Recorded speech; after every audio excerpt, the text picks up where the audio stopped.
Určite zrastol záujem o čítanie kníh v mojej triede.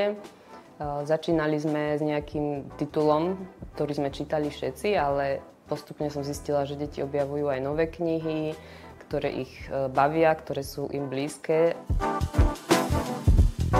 Na aplikácii sa mi páči množstvo kníh, ktoré ponúka. Taktiež to, že deti môžu s ňou pracovať doma.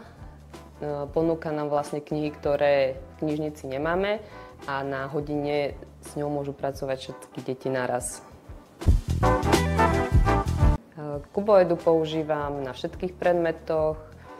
Slúži nám ako motivácia, ktorá vtiahne deti do deja a na čítaní ju využívame ako gro, ako hlavnú tému.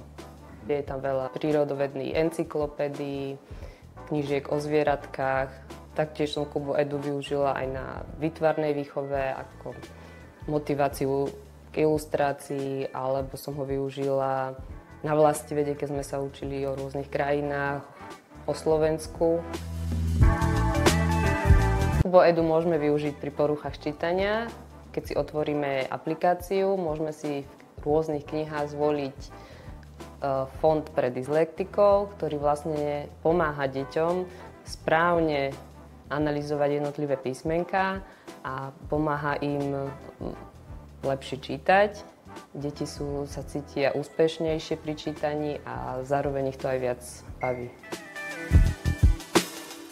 Deti my hľadáme ako učiteľ spôsob, ako im pomôcť pri tom, aby sme ich čo najviac motivovali k čítaniu a Kuboedu nám otvára veľkánsky priestor, takže je to cesta a myslím si, že deti už zaujala a zvyšuje tú čitateľskú gramotnosť.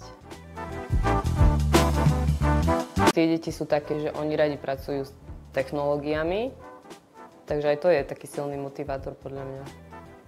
Že držia ten tablet a že sa im to tam míha pred očami a to je tiež akože pútač podľa mňa. V školách vnímam, že u detí klesá čitateľská gramotnosť a chuť čítať. Kuboedu je vlastne prostriedok, ktorým vraciame deti k čítaniu. A tým, že sme bilingválna škola, využívame Kuboedu aj jeho knihy v angličtine. Je veľmi dobré, že deti si môžu vybrať z viacerých anglických kníh, ktoré majú ako svoju takú čitateľskú dielničku, ktoré ďalej čítajú, takže určite aj na angličtine.